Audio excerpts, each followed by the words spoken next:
Readings of Agrippa. Hello everyone, this is Taliesin McKnight. Thank you for joining me today. Today we're going a little bit deeper into the why and the how of magic from a classical 16th century perspective. We are reading in these videos the 3 books of occult philosophy by Henry Cornelius Agrippa and breaking this down. So this was published in the 16th century, so we're learning about kind of a classical Renaissance magic mindset. One way of looking at it. Agrippa's perspective is not the only way, but it was a highly influential way of looking at magic. Now, this chapter gets a little bit different. So far, a lot of the focus has been on astrological forces. That different stones, plants, animals, metals are said to house, draw, and attract certain astrological powers. Okay? So certain stones or metals are lunar or solar and are able to draw down those forces. So this is given as the principal reason why certain stones have certain effects. Why a certain stone could bring luck or money or love into your life. Why burning a certain plant can have certain qualities to them. The reason is given primarily as astrological forces, which are captured. The rays are captured. Today things are going to get a little bit different. A lot of this is working under the energy model of things. So we need to not get overly wrapped up in these rigid models. They're useful just to kind of help conceptualize magic. They're useful as far as they go. But in modern magic especially, you have this consciousness model that thoughts are things and thoughts are creative. The energy model is working with energy. Astrological magic could be seen in this case as working under the energy model because you're aware of the energies in the environment. You're aware of the certain astrological conditions in the air, certain astrological conditions that are prevalent at a certain time. That's working with the energy model. And like al-Biruni, for example, the Arabic astrologer, he would say that we're capturing the rays or the energies of the planets and the stars, and that we're learning to use the occult sympathies and things found in nature and able to draw down and attract. And then you have the spirit model, the idea that there are entities that you interact with, and these models are not always separated. For example, in a lot of modern magic, you'll combine spirit model and consciousness model. But Agrippa would not understand this distinction. But it's useful in looking back. A lot of this today is talking about energy. So far, he had been talking about astrological forces. In chapter 16, which we're getting into, he talks about how an event could empower an object. So he talks about how an event could actually affect an object. How, for example, a catastrophic event, some kind of a disaster, that empowers the things around it with that quality. Let's take an example. Roses. Roses are associated in some forms of classical magic with love and with Venus. But a rose taken from a wedding chapel, where weddings take place regularly, is said to be more efficacious. The idea is that the energy from all the weddings taking place there, those events empower the object. Taking an item from a graveyard, taking an item from a place of healing, where a lot of healings take place, The idea is that if a lot of healings take place in a certain spot, a stone or anything taken from that area will have a healing quality to it. You could say lightning struck wood. That lightning struck wood, that event, has empowered the object. So far, we've been really focusing on astrological causes. Today, we're looking at how objects can empower other objects, how people, certain types of people, could empower objects, and also how an event could empower an object. And so it's very short. It's not even a page. So I'm going to read through this real quick, and then we'll give some examples here. So again, we're getting little doses of classical magic. Okay, we're sticking to the 16th century material and trying to understand how does magic work.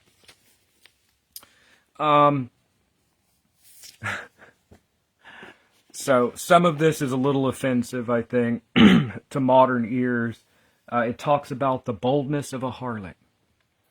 But whatever. It was written in the 1500s. So let's take a look here. Chapter 16. How the operate. Now, when it says virtues, it's talking about power. It's not virtue like we think of, like temperance and chastity and courage. No, that's a different type of virtues. When it says virtues here, it means power, from the Latin virtus. So, how the operations of several virtues. This is chapter 16, book 1, chapter 16 of Agrippa's 3 Books of Occult Philosophy. Chapter 16, how the operations of several virtues pass from one thing into another and are communicated one to the other. So this is less than a page. It's very little that I'm about to read, but let's get into it. Thou must know that so great is the power of natural things, that they not only work upon all things that are near them by their virtue, but also besides this, they infuse into them a like power, through which by the same virtue they also work upon other things, as we see in the lodestone, which stone indeed doth not only draw iron rings, but also infused a virtue into the rings themselves, whereby they can do the same, which Augustine and Albertus say they saw. After this manner it is, they say, that a common harlot, grounded in boldness and impudence, doth infect all that are near her by this property, whereby they are made like herself. Therefore they say that if anyone shall put on the inward garment of a harlot, or shall have about him that looking glass, which he daily looks into, he shall thereby become bold, confident, impudent, and wanton. In like manner they say that a cloth that was about a dead corpse hath received from thence. So, in like manner they say that a cloth that was about a dead corpse hath received from thence the property of sadness and melancholy. The like story tells Pliny, that if any shall put a green lizard made blind, together with iron or gold rings, into a glass vessel, putting under them some earth, and then shutting the vessel, and when it appears that the lizard hath received his sight, shall put him out of the glass, that those rings shall help sore eyes. The same may be done, and I apologize about some of the stuff this book says, but nothing can be done. This is what the book says. It was written in the 1500s, although that's not an excuse. The same may be done with rings and a weasel, whose eyes, after they are with any kind of prick put out, it is certain are restored to sight again. Upon the same account rings are put for a certain time in the nest of sparrows or swallows, which are birds associated with Venus and lust and love. That rings, like you wear on your finger a ring, put for a certain time in the nest of sparrows or swallows, which afterward are used to procure love and favor. So that's the end of the chapter. So it's actually very short. So what it's saying is that an event, such as sight being restored in the presence of rings. Those rings being worn could help to restore sight. Or someone that is very bold and daring, using the object that they use could help bring boldness and daringness, and daring. Or having an object where animals breed a lot. There's a lot of like fertility going on or sex going on, that this could be used to help bring about fertility or bring about lust. So, what are some examples? How could we use this? So once again, we're not here looking at how an object is infused with power from astrological sources. Here we're looking at how an object could be infused by a person, by an event, or by another object. So how natural things are affected by other natural things. For example, I'm not sure if I said this yet, but a rose, yeah, I think I said roses are associated with love, right? But a rose taken from a wedding chapel where a lot of weddings take place, okay, a lot of happy like weddings, that is said to have more power. Something taken from a place where someone died, a horrible death, that is said to be an object that could be used to work malicious magic. I am by no means encouraging that. I'm just giving examples here. So, also, let's say you're doing prosperity magic. A pen, like a writing pen, a pen from a bank. That's not just a common pen, it's a pen taken from a bank. This could be used to write out your petitions for prosperity spells, or a pen of a lawyer, or taken from a courthouse, or even a piece of brick taken from a courthouse. These types of things could be used for court case spells.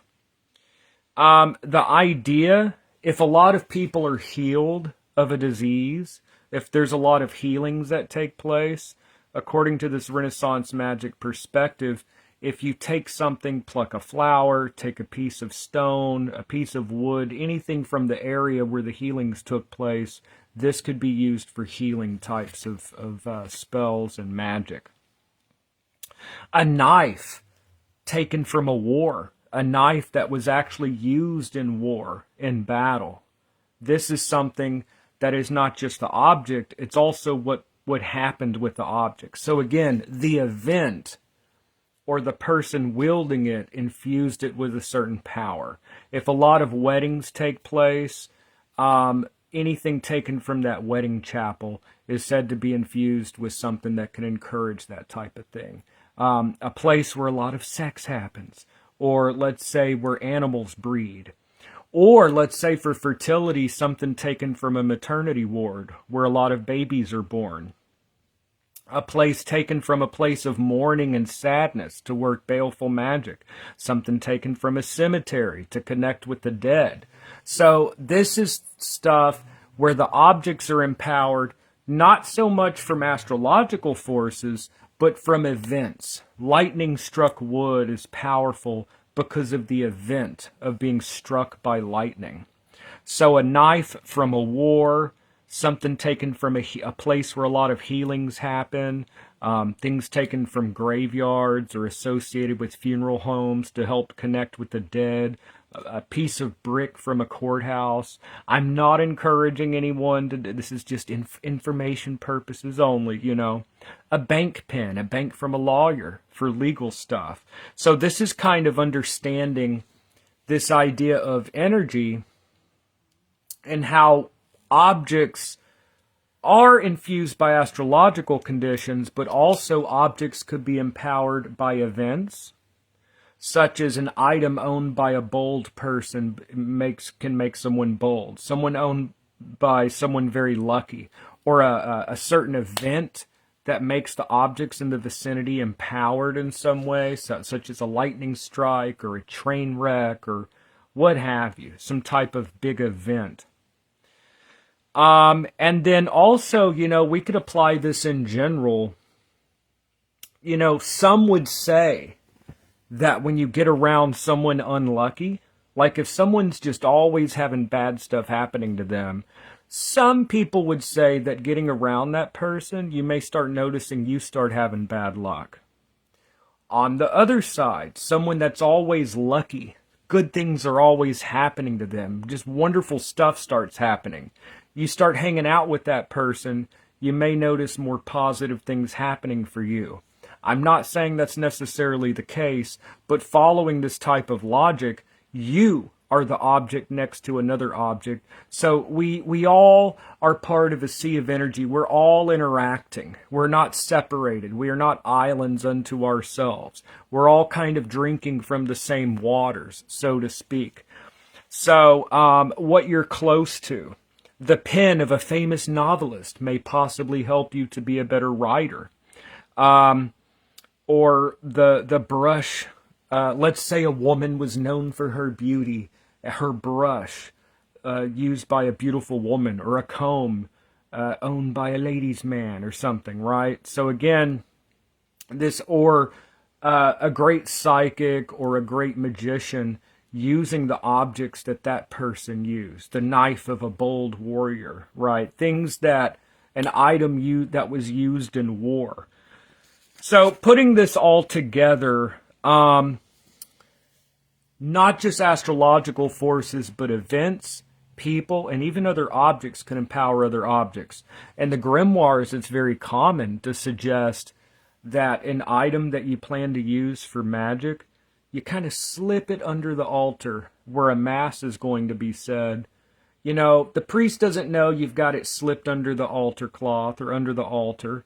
The mass is said over it without the priest knowing. After church ends, everyone walks away. You take the item back out. It's now empowered.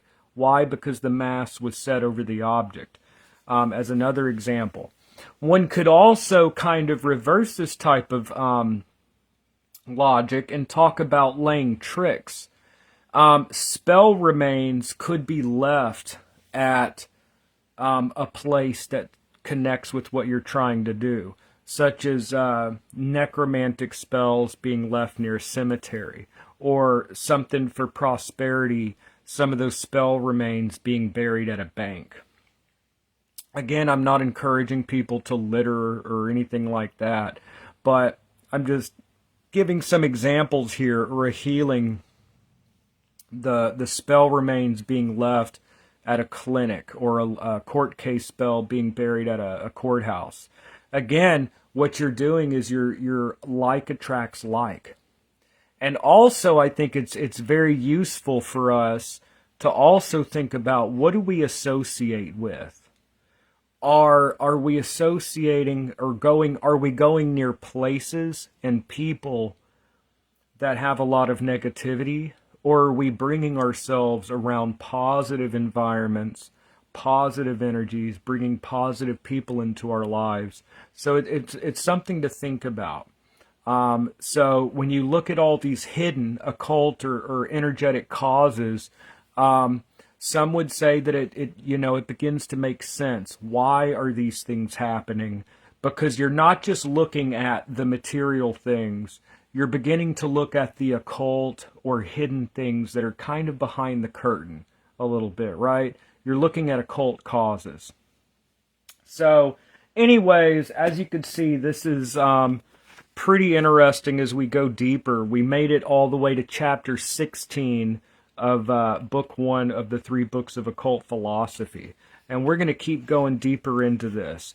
But, yep, so that is chapter 16, how the operations of several virtues or powers pass from one thing into another and are communicated one to the other. So instead of just astrology, events, people, and even other items could empower certain items. Let's say if you can put a stone of Venus and put it somehow in a dove's nest, doves or pigeon's nest, they're associated with Venus. You may have to clean it a little bit after. Or if you could place it at a wedding chapel before a wedding, once the wedding is over, that item will then have more power than it did before, following this type of logic. So, yep. So that is it. So that's something else to think about. What could empower a ritual object? Could an event or a special person by their presence empower an object, which could then be used in magic? The same thing for a place of doing magic. You know, doing magic in a specific place where an event happened, or whatever else. So anyway, so that's it for today. Just a quick video, and we continue reading through the 3 books of occult philosophy. So thank you so much for joining me. I really do appreciate y'all, and I will see y'all in the next video. All right, have a great day, y'all.